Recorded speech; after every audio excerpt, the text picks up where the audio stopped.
Good afternoon, everyone. Thank you for being here today for our discussion, our online learning event with Jordan Gibson, titled Decolonizing Special Education in Native Communities to Keep Students with Learning Differences Away from the Juvenile Justice System. My name is Jacob McCoxon. I'm a technical assistance manager for the Tribal Youth Resource Center. We're pleased to have Jordan on today to provide us with some of his knowledge, his unique knowledge regarding this very important topic. I just want to share a couple of highlights about Jordan. He's one of our consultants for the TYRC, and he's also a program associate with West Ed in the Quality Schools and Districts Department. And he's also a family engagement facilitator with the Academic Parent Teacher Teams, the APTT. Since 2011, he's been working on implementing culturally responsive educational programming in Southeast Alaska, and he served in multiple roles while supporting the primary objective of Tlingit and Haida language and culture revitalization. He currently lives in Hawaii. Good for you, Jordan. And where he works as a board certified behavior analyst for primary Native Hawaiian students with autism spectrum disorder and their families. He continues his work in Indigenous communities at West Ed. And before West Ed, he was a middle school teacher for students with learning differences, including ADHD, dyslexia, and dysgraphia. So thank you, Jordan, for being here today. We're excited about your presentation, and thank you all as well. Before we get started with Jordan, we're going to open up with one of our youth ambassadors, Sam Schimmel. Sam is a law student at Georgetown, and he's one of our youth ambassadors for TYRC. We're very proud of everything Sam's accomplished. He's an outstanding young man, and he's from St. Lawrence Island, Siberian Yupik, and Kanaitse from Alaska, and he has served in several leadership roles, including being appointed by the governor of Alaska to serve on the state of Alaska's Climate Action Leadership Team. He's also a youth advisory board member for the Center for Native American Youth and co-chair of the board of directors for the Arctic Youth Network. We're grateful for Sam being here today, taking time out of his busy law school schedule. I'm sure he's got finals coming up soon, so I'll hand the mic over to Sam for the opening in a good way. Well, thank you, Jacob. You know, we do have finals next week, but it is important to remember a few things. You know, growing up where I did in Alaska, we were imbued with the ideas of traditions, the expectations of young people, the idea that, you know, our elders teach us and we are to provide for our elders with the knowledge that they teach to us. When we enter into spaces like these, I think there's a few things that we should always remember and that we should move forward with. The first is that, you know, in order to have healthy and happy communities, the knowledge to be able to do that is already held within ourselves. When there is, when the boat is rocking, when you're unsure of the direction to go, look within yourself and look within your traditions. This is something that was always taught to us from a young age. When you go hunting and you didn't know where to go, think about how your uncles and your aunties taught you about the river currents and the ocean currents and follow those back to our village. Two, I think that with our young people, when we push them forward, we often think that it is too much. When we push our young people, it is often, we believe it is too much, but it's not. Our young people are incredibly resilient. They're not as fragile as we think they are, but they still need our support. And so as we start out today, I want to just leave everybody with a message that was given to me by one of my aunts. And she said, you know, they taught us, she said, they taught us when we were little kids, our grandmother taught us this. And her grandmother was born in the 1860s, before really any white people had come to our island in Alaska. And she said, you know, you need to grow up and be consistent. You need to grow up and be reliable. You need to grow up and be the same. On the mainland of Alaska, they have the willow tree and the spruce trees. Spruce trees grow straight up, but they grow very slowly. They grow straight up, and they're the thing that we use to build. They grow straight up, but they are what is relied upon because it never loses its leaves. It never bends or curves. It always grows straight and it always grows strong. And then there's the willow tree, which kind of grows in a little bit of a mess. And every time you look at him, he looks different. In the summer, it has leaves. In the fall, those green leaves turn brown. In the winter, those leaves are gone. And in the spring, all you see is little tiny bits of green. You don't want to be the willow tree. You can't rely on a willow tree. It is never the same whenever you look at it. But the spruce tree is always the same. Now, I don't know who taught her that because we don't have any trees on our island, but the message is still the same. When it comes to our communities, when it comes to our kids, when it comes to the work that we do, consistency is the most important thing. And so I leave you guys with that. And I hope that as you work through today and learn what Jordan has to say and some of the valuable insights that are being garnered from this session here, remember our traditions, remember our ways, remember consistency, and remember that our young people are fighting at the bit to be able to step up and to take positions and be able to serve their communities. So thank you all very much.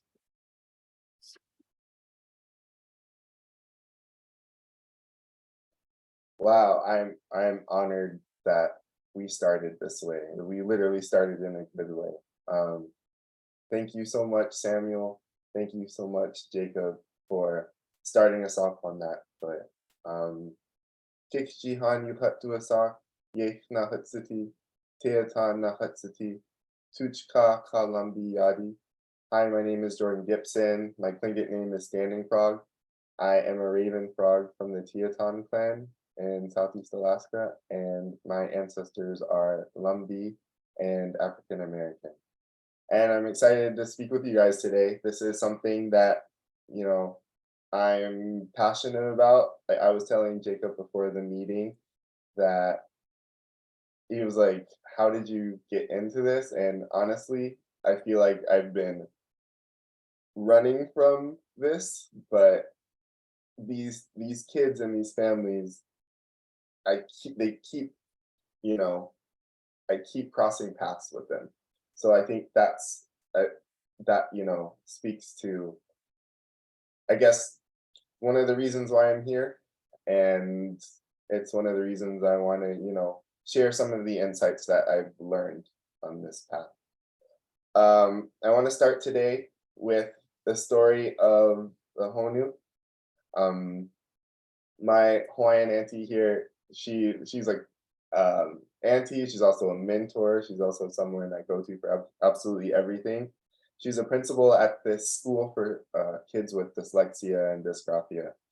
And the head of the school always started out every parent orientation talking about the Honu, right? When you watch the Honu on the sand, it's kind of clumsy, it's kind of clunky, it's trying to like move through this material, and it's slowed down, and the flippers don't always align, and it's slow. It's not very graceful. It's not, it's not the beautiful image that we think of when the Honu gets to the water, right? And the water, it's one of the most beautiful, majestic creatures that we have, and it's sacred to a lot of us. And you just watch it swim. I'm fortunate that I get to watch it swim every once in a while when I go to the beach. So it's majestic. That's the only way I can describe it. And I like this analogy because it speaks to the fact that there's nothing wrong with the Honu when it's on land. There's nothing wrong, right? It just needs to be in the right environment to thrive. And the right environment is the water, and it thrives and is just, amazing in that environment. So the goal for students with learning differences or learning disabilities, however you frame it, is to find where they can be majestic. Next slide. Okay, so our learning objectives for today, right? So we want to gain an understanding of how current special education practices lead to an overrepresentation of Native youth in the juvenile justice system. And then we want to gain an understanding on how culturally sustaining, revitalizing pedagogy and special education can keep our youth, out of the juvenile justice system. So there's two objectives today, and like always, feel free to jump in the chat, say what you want, and we can always take time to have some discussions. Okay, thank you. Next slide. I think I forgot to thank Antonia at the beginning. Antonia, thank you so much for all of your tech help and getting this together. So I didn't want to leave you out. All right, so here are some current statistics for Indigenous students in special education. They're more likely to be identified with a specific learning disability. American Indian, Alaska Native with a disability are more likely to drop out of school than all other students with disabilities. And also, youth in the juvenile justice system who are identified as having a learning disability are disproportionately Native American. Okay. Next slide. Okay, so why is this happening? So there's a snippet from the video I'm about to show speaks to the reasons why our students are being overrepresented. And then there's a data point in there about our students compared to other ethnic groups. So it's just like, it's a couple minutes. It just lays out some reasoning.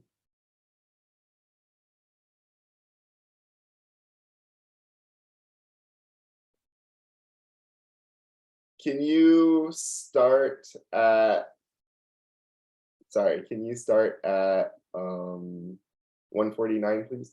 Thank you.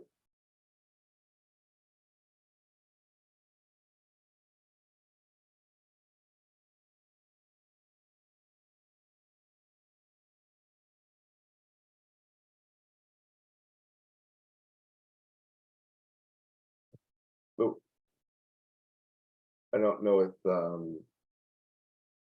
so there's some audio here with it. Having a little technical difficulty. Let's try again.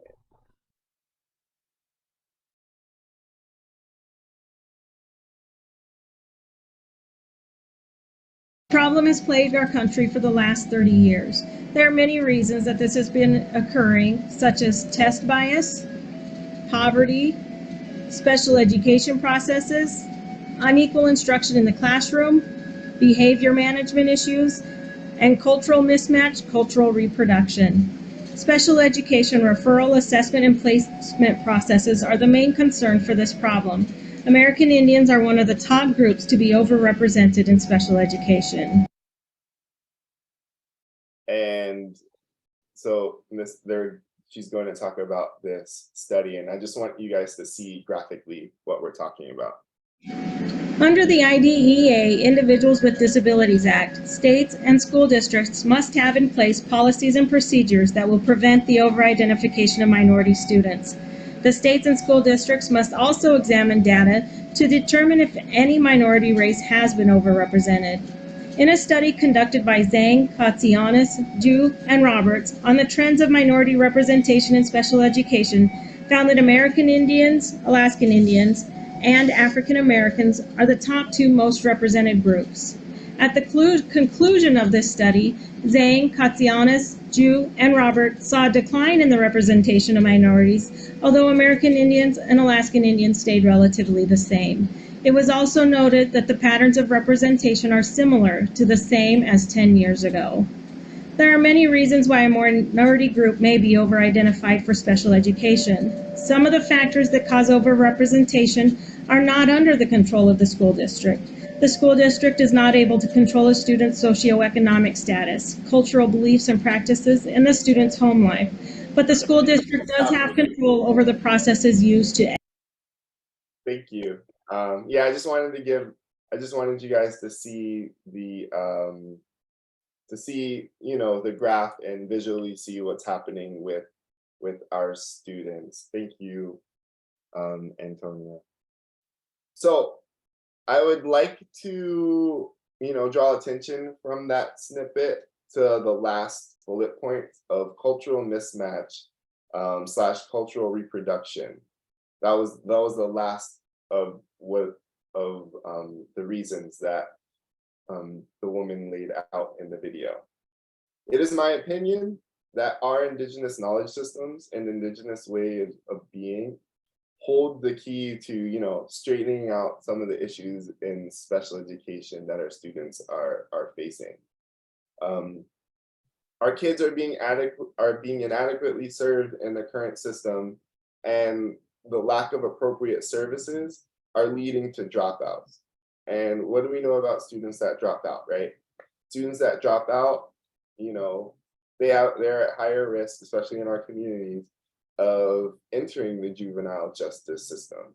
So it's important to, in order to break that pipeline for students with learning disabilities, we have to do the work on the front end.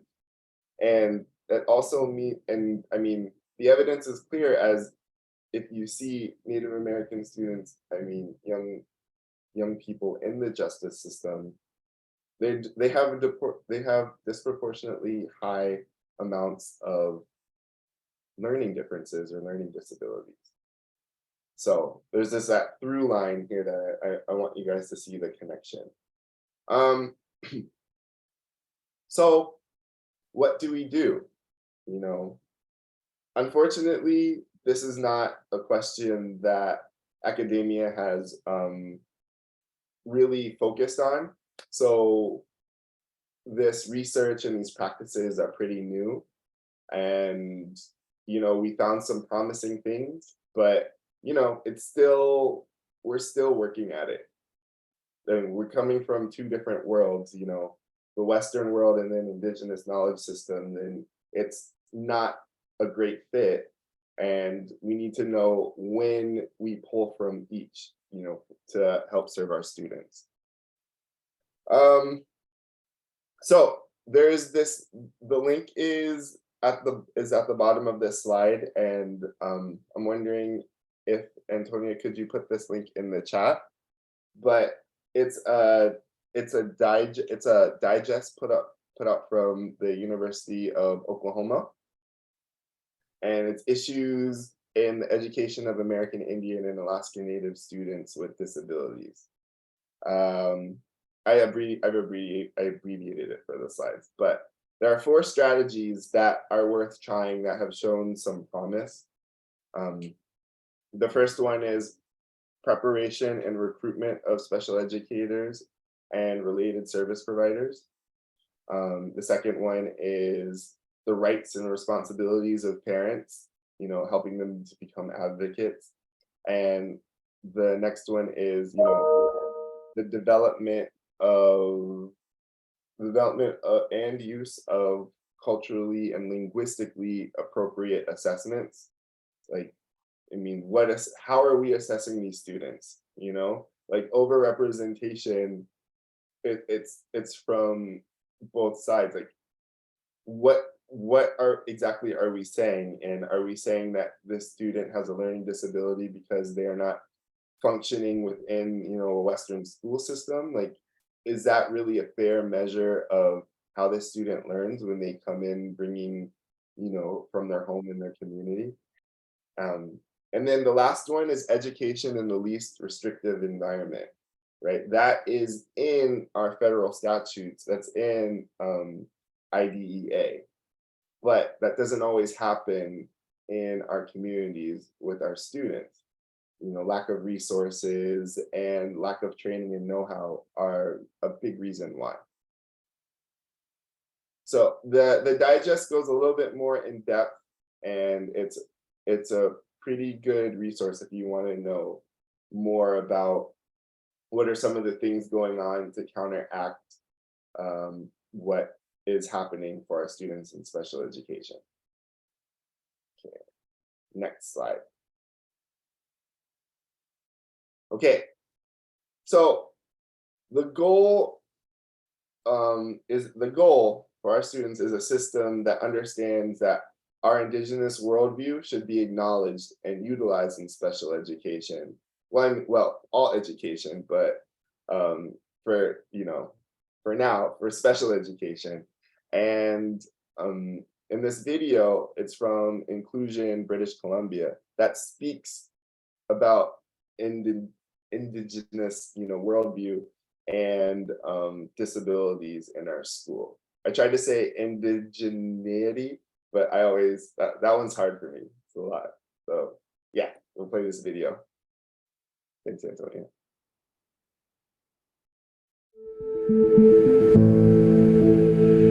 It's extremely important that we have Indigenous knowledge and ways of being, knowing, and doing incorporated into our education system. The Indigenous peoples within British Columbia are very unique and very diverse.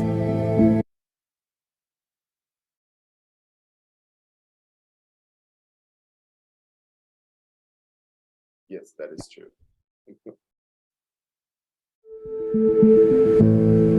Indigenous knowledge and ways of being, knowing, and doing incorporated into our education system. The Indigenous peoples within British Columbia are very unique and very diverse.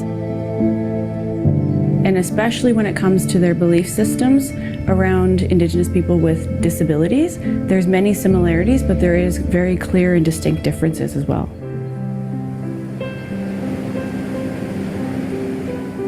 Well, there wasn't really a lot of attention given to like the disability. It was a community effort to help everybody. I don't even think there's a word for it in our Nisga'a language. Everybody is a welcome in our village. There are different examples of things that have always been here, like not sticking to the norms involving gender or sexuality. I feel like there has always been something for people like myself with a mental disability. From my territory in the Intlakatlan Nation, my aunties and my uncles instilled in me the belief that when somebody had a difference, they also had a strength. There was no difference. Everyone is equal.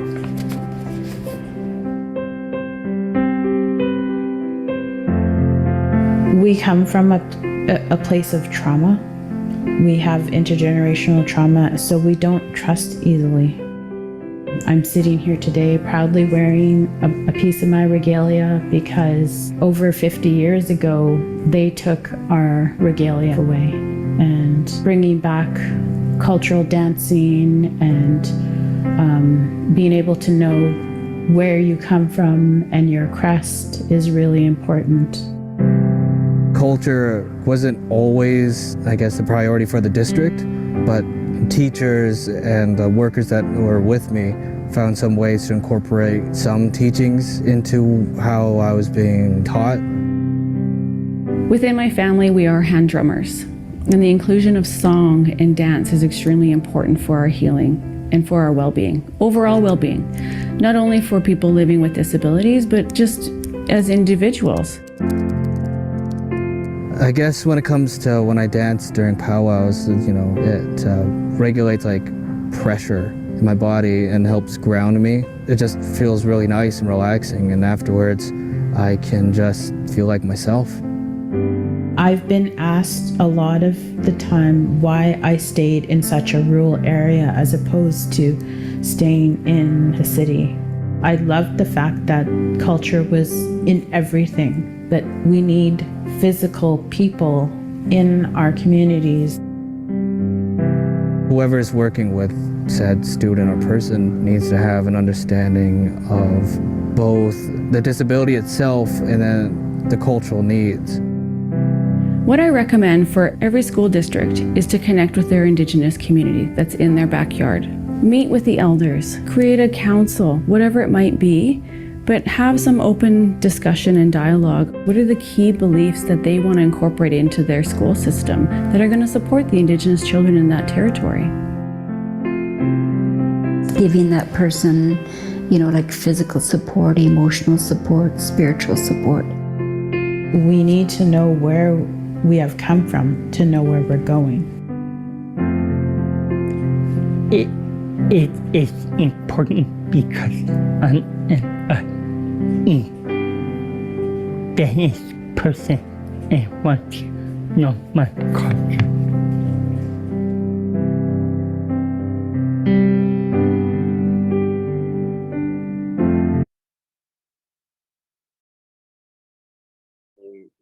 That video is just so powerful, and it speaks to wise practices for what our students and family needs. I stay away from the term best practices because that that just doesn't seem there's something with it that I like the term wise practices better, especially when it comes to dealing with our students and our families. Next slide.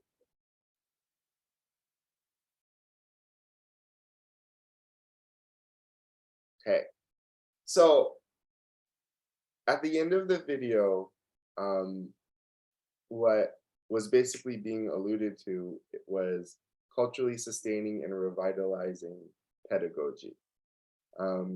We may have heard of this in our regular education classrooms, but it is also important to consider how to do this in special education, because unfortunately special education has been less adaptive to different cultures. It's been kind of normed that there is a problem, and we're going to do this and this to fix it, and that's not our way. As you can see in the video, that's not how Native cultures thought about people with different ways of interacting with the world, different ways of interacting with other people, different ways of interacting with nature. It wasn't seen as a problem that needed to be fixed. So culturally sustaining and revitalizing pedagogy. So a definition of it is culturally sustaining and revitalizing pedagogy, CSRP, seeks to revitalize and maintain languages and cultures that have suffered tremendously and continue to suffer under settler colonialism. McCarthy and Lee delineate 3 components of culturally sustaining and revitalizing pedagogy that I want to share with you. CSRP attends directly to asymmetrical power relations and the goal of transforming legacies of colonization. CSRP recognizes the need to reclaim and revitalize what has been disrupted and displaced by colonization, focusing on language education, policy, and practice. And then Indigenous CSRP recognizes the need for community-based accountability. So, like I was saying before, there's a need to push this strategy within the special education space. Okay, next slide. Oh, sorry, can you go back one? Did we miss one? Oh, all right. So there is an example of a CSRP curriculum in Alaska that I wanted to share with us. Antonia, I think I'll send it to you and then we try and open it up.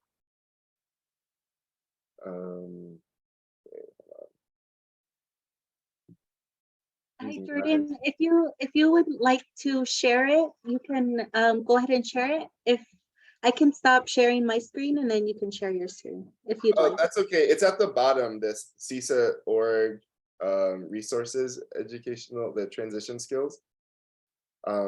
Is it possible to, maybe pull that and then show?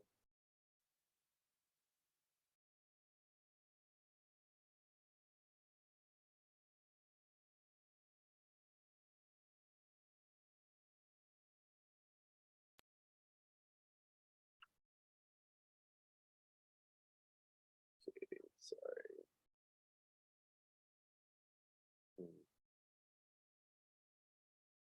Let me see if I can get it up here.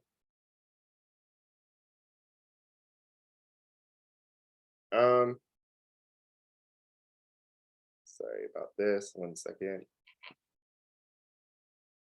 Well, as I might as well talk about it as I'm trying to pull this up.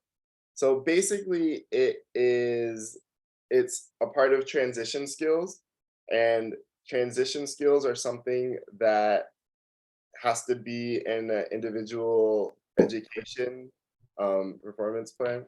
There we are. Right. So thank you, Tori. Can you scroll down?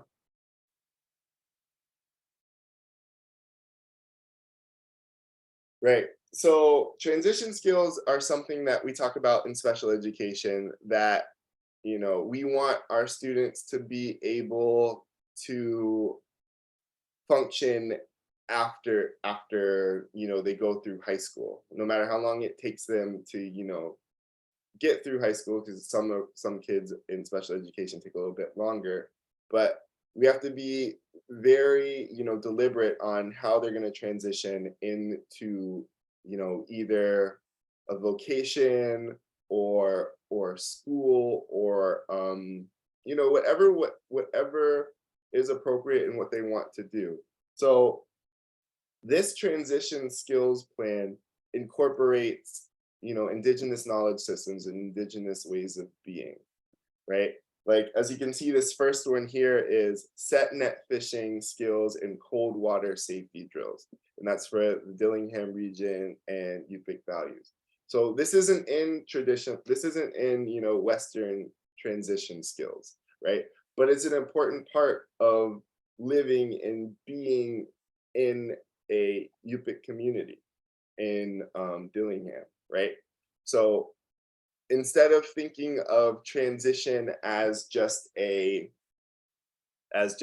how are we going to get them a job? How are we going to get them to function in the ways that Western society views as what's important? How can we rethink this and think what is more appropriate for our students, right? If this student is going to remain in the village, then transition skills should, at least, we should think about subsistence, right? We should think, hey, in order for this student to thrive in their community, they need to know a little bit about subsistence, right? Or it's, okay, this student traditionally is having issues in the core subject areas, but they have taken a liking or interest in carving or native arts, right?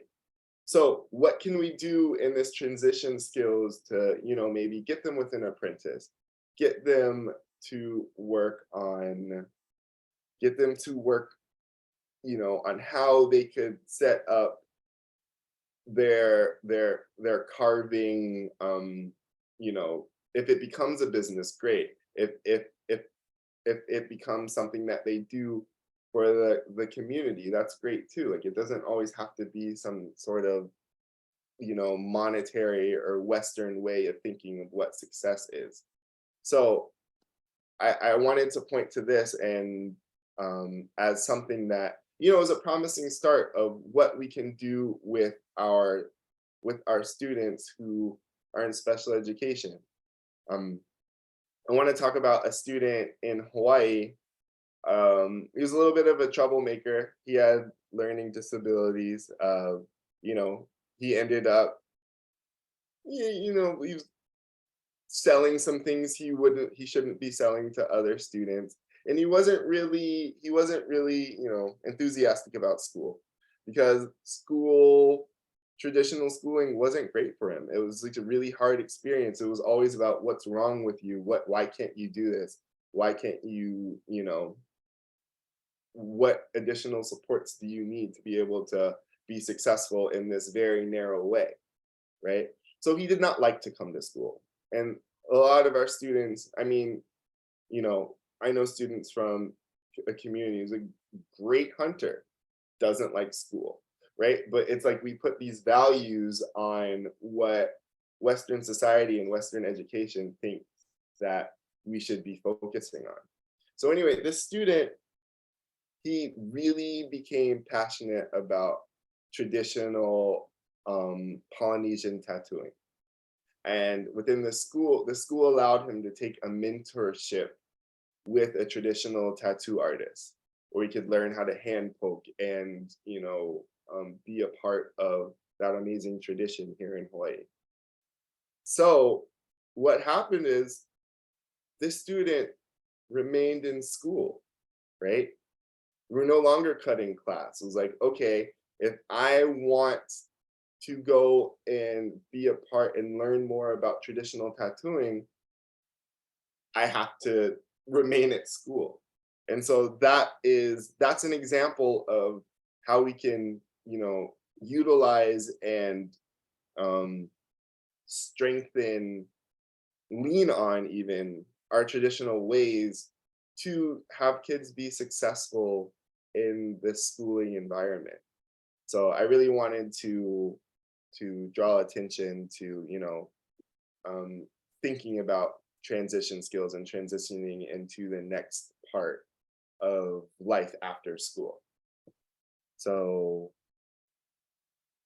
next slide. Thank you, Antonia.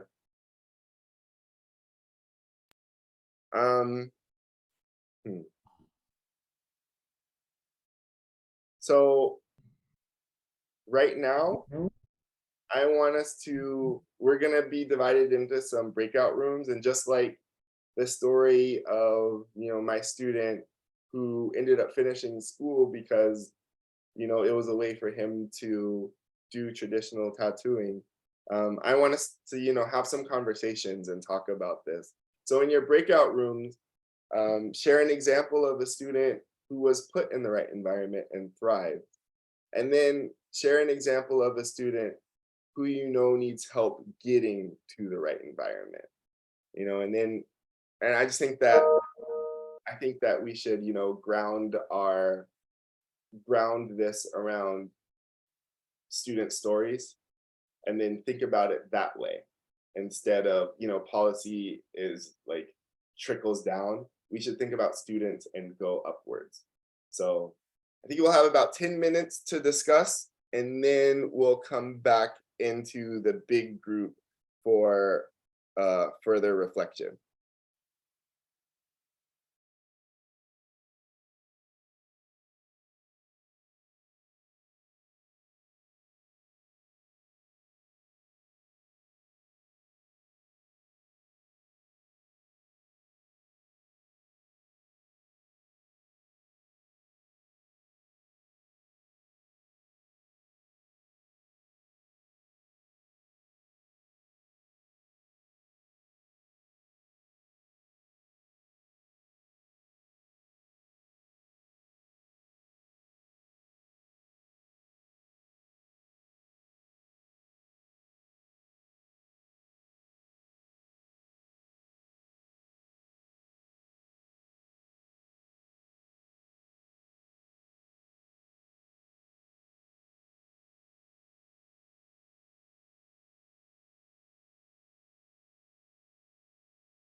Oh man, we were still talking.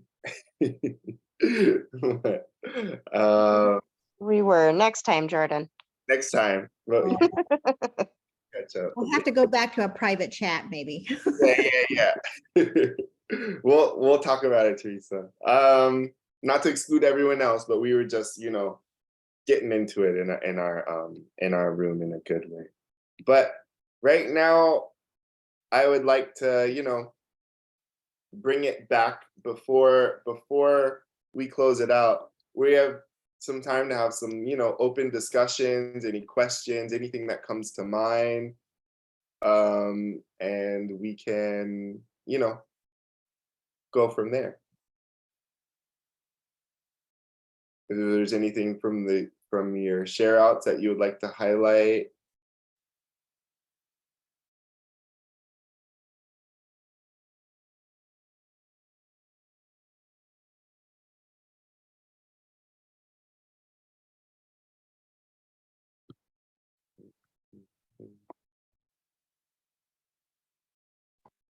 I'll go ahead, Jordan. I had an opportunity to speak with Fawn White. She works up in Alaska. She's a probation officer for the state for the last 10 years. It was really good to meet her, and she'll be at the conference this month. So looking forward to meeting her in person as well. But we talked about basically finding opportunities for our youth, even if it's just one connection for you know, a change in environment. I know when I was prosecuting in New Mexico, whenever we did have a juvenile case, what we would try to do is have an assessment, and then based on that assessment, we were fortunate to have a connection with a place called the Butterfly Healing Facility in Taos, New Mexico. And whenever the youth were sent to that facility, they came back, even if it was 90 days, 120 days, came back, almost seemed like different people. And the approach towards education there is more hands-on, more you know, like gardening skills, a lot of outdoors activities. You know, Taos, New Mexico is a beautiful place. So I think just having that change of environment, even if it's temporary, it can really, you know, give our youth a change in perception of what education can be. That's powerful. Thank you, Jacob. That sounds like a really good conversation.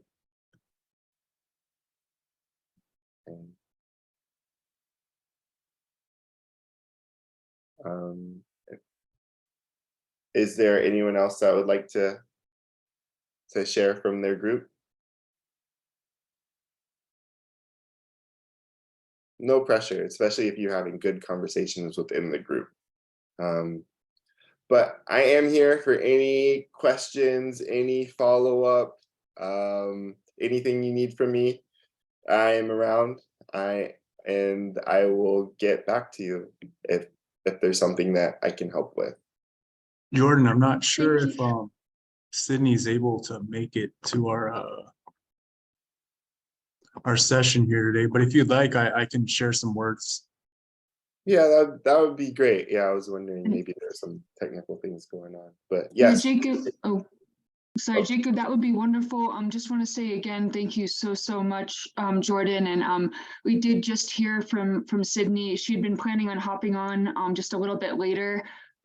Since we're ending slightly earlier, she's unfortunately not going to be able to join us. But thank you for introducing her, and she was really looking forward to being here. So just wanted to apologize that she's not able to get on quite this early. So Jacob, that would be wonderful if you're able to close us out. Pass it back over to you. Thank you, Laura. Thank you, Jacob. Sure thing. Prayers out to Sydney. She's also a wonderful youth ambassador, and we're lucky to have the opportunity to work with her. So I wanted to provide a poem that I've shared, I know, with our group before, our internal group, by Simon Ortiz, and it's called "The Promise We Live By." And I like this one because you know, there's a reference to the West Coast, and we've got our conference here in a couple weeks in San Diego. So it's a reminder of our future journey and our time we're going to be spending together. And thank you again, Jordan, for the great presentation today. On the West Coast, days of rainstorm wrestle the coast range, their wet fury driven landward. We never quite know what the sky promises, and there is certain assurance in that fate.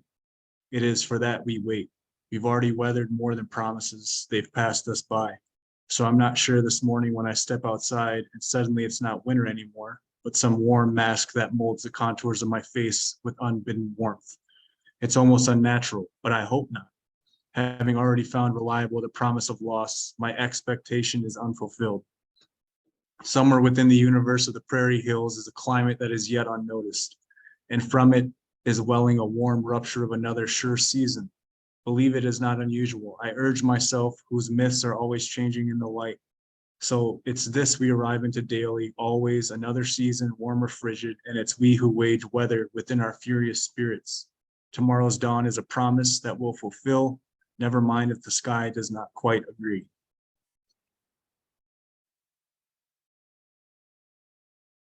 Powerful, Jacob. I think that was an excellent way to close. Thank you so much. Thank you everyone for attending. I hope you gained something. And, you know, it's always nice to sit and talk with, you know, my relatives. So have a great weekend.